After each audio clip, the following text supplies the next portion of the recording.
We were surrounded by gangs. But we weren't a gang. When other neighborhood kids would ask about us, I would tell them, if you want to rumble, go screw around with the Bops, the gang kids on the west side. If you want to sing and dance, then come hang with us. Paraphrasing, this is essentially what Billy Lucan, who as a young adult served in the U.S. Marines during the Cuban Missile Crisis, told reporter Mike McAllery in the November 10, 1997 issue of New York Magazine. Lucan was recalling his teenage years during the 1950s, growing up in New York. McAllery's article came out in 1997 amidst the controversy surrounding Paul Simon's Broadway musical, The Capeman. Like West Side Story, critics lauded the show's musical score, a unique blend of Latin rhythms and doo-wop. Even more like West Side Story, the Capeman musical dealt with the subject of 50s-era New York youth gangs. However, unlike West Side Story, the Capeman was met with protests from the families of victims of violent crime, including the relatives of the victims of the murder featured in the play itself, Anthony Krzezinski and Bobby Young Jr., both of whom were 16 years old when they were stabbed to death by Salvador Agron on August 29, 1959. Agron was also 16 at the time, a gang leader, the real-life Capeman that the play references, and as stated, the visual inspiration for Neil Burstyn's Anthony Batman Aposto character in The Young Savages. In one sense, the Capeman case was, tragically, all too common during the summer years of the late 1950s. During that summer of 1959, a separate series of gang-related incidents polarized New York and shocked the nation. A 14-year-old boy was fatally stabbed and a 15-year-old girl was gunned down while sitting at a bench talking with her friends. While New York and the rest of the nation reeled from those incidents, less than a week later, the reports of the gang-related Capeman murders grabbed the headlines. What made the Capeman case stand out, however, was that this time the victims were not gang members themselves. Billy Lucan. My best friend was a Puerto Rican kid named Junior Melendez who could sing and swivel his hips like Elvis. We were just doo-wop kids trying to get lucky before the Labor Day weekend. Lucan had a group of friends, all rock and roll music fans. They hung out and vocalized on street corners and hallways, hoping to impress the local girls with their singing abilities while trying to impress each other with imaginary and usually non-existent sexual conquests. They also enjoyed playing pranks on each other while also thinking about their lives after high school. Besides Billy Lucan, Bobby Young, and Tony Krzezinski, there was also Billy's 14-year-old sister, Sandy, another friend, Ewell Reimer, and a boy named Bruno. They all decided to hang out at a local playground located in Hell's Kitchen, and not far from where they had just finished watching, ironically, Otto Preminger's crime thriller courtroom drama Anatomy of a Murder at the old Criterion Theater. There had been a light shower, but it was still summer, and teens hanging around late at night was not unusual. As they hung around, about to engage in a bit of impromptu vocal harmonizing, they were confronted by Agron, sporting a cape that he had just exchanged with his friend, who was also there, 17-year-old Tony Hernandez, who was now holding Agron's umbrella.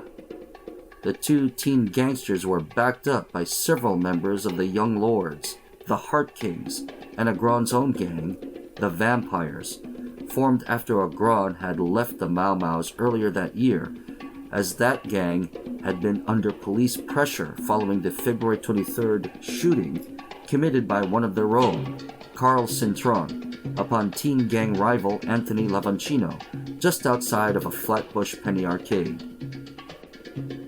Surrounding the boys, Agron snarled, "Where's Frenchie?" Billy Lucan remembered. They looked scary. We didn't know who Frenchie was. I just wanted to protect my sister. Frenchie was Jose Cordero, one of Agron's vampires. Frenchie had started a rumor that some Puerto Rican teens had been beaten up by a gang of white teens called the Nordics, supposedly because one of the white gang members had a mother with a substance abuse problem and, supposedly, one of the vampires attempted to sell her marijuana. Fact-checking was not high on the list of gang priorities, and Agron's vampires and their allies saw a bunch of white kids hanging around at the park where they were supposed to rumble, and for Agron, that was enough. As Agron pulled out a long jeweled dagger that he concealed under the cape that he borrowed from Tony Hernandez, he shouted out, "No gringos leave the park!" Krzazinski, Young, Reimer, and Lukin were slashed. Despite their wounds, Tony Krzazinski and Bobby Young wouldn't go down without a fight. Billy Lukin, as well as his sister Sandy, who states that when the fighting started, Hernandez actually let her out. "He let me pass. The Umbrella Land let me pass," she stated. Remember Krzazinski and Young throwing punches, their shirts bloodied and torn after getting slashed and pierced, before they ran, stumbling from the park and bleeding into nearby apartment buildings. Anthony Krzazinski, holding the hand of a girl in one of the apartment hallways, collapsed and died, while the mortally wounded Bobby Young was let into an apartment occupied by an elderly man by the name of John Brody, who again, ironically, had just finished watching Frank Capra's 1944 dark comedy about humorous murderers, arsenic and old lace. Young actually died near the television set where John Brody had just finished watching the crime comedy, the crime scene photo of which was featured in several national headlines, covering the case throughout September of 1959. Billy Lukin and Ewell Reimer fought back as best as they could, unarmed, but they also fell, injured, though they would survive. Lukin had fought to protect his sister, who, though struck in the face, escaped relatively unscathed. As for Agron and Hernandez, they would forever gain notoriety, as well as their aliases, that night as they and their fellow bopping or fighting gang accomplices fled the scene of the murders. As they ran, witnesses who saw them and their exchanged accoutrements told both the police and the press it was that Capeman and that Umbrella Man who did it. And the names, which they never used nor were known for, prior to that night of August 29, 1959, would go down in notoriety in the history of the post-war generation. Later, after Agron's and Hernandez's capture, Agron would jokingly remark to Hernandez, "If we hadn't switched, you'd be the Cape Man, and I'd be the Umbrella Man." Hernandez would think to himself, "Yeah, Sal, but you were the one with the effing knife." Agron's capture came about almost by accident. Following the murders, there were mass arrests and dispersals of New York teens who were out after a citywide curfew. Officers George Peoret and Pat O'Hara had dispersed a group of teens playing around a garbage can at 1 in the morning, and when one of the kids walked away in the opposite direction from the other two, while ditching what appeared to be a knife under a nearby parked car, the two officers grew suspicious. When they told the boy to come over, he acted polite and cordial, which further aroused their suspicions. It was, of course, Agron himself, who, like Hernandez, was on the run and hiding, both of them together in various abandoned buildings and friends' homes, including the apartment of a local gay man who they hustled for room and board. With the citywide panic and mass arrests following the murders, Agron's capture seemed anticlimactic. However, his sentencing, as the youngest person at the time to be placed on death row, was another story. Among those who petitioned for mercy for our children was former First Lady Eleanor Roosevelt, who by the 1950s had become a philanthropist and social activist. Her arguments were based in part on Agron's age, and partly due to revelations of abuse that Agron had suffered. More on that in a separate video.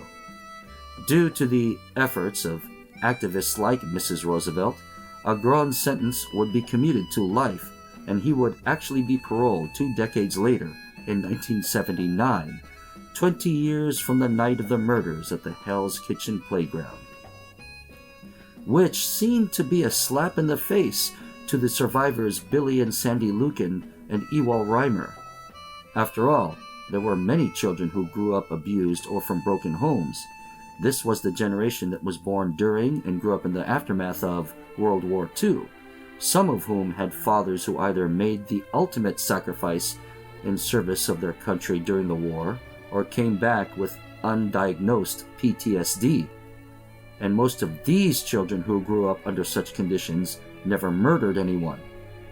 Speaking to New York Magazine at the time of Paul Simon's Capeman musical, Ewell Reimer, understandably bitter, remarked, "The Capeman killed them kids and stabbed me. I don't guess that's anything to sing and dance about." Billy Lucan. My youth died in the park that night. We never got together again after their funerals. No graduations, weddings, or baptisms. Skinny, that was what we called Tony Krzazinski, he was my best friend. I still go see him sometimes when I drive by Woodlawn Cemetery. Recollections, like the ones that Billy Lucan or Ewell Reimer related in that issue of New York Magazine, are not usually what one reads or hears about when the subject of growing up in the 1950s is brought up, at least not in mainstream nostalgic recollections, though as stated, certain fictional movies dealing with the same subject of youth crime are often brought up and lauded as classics.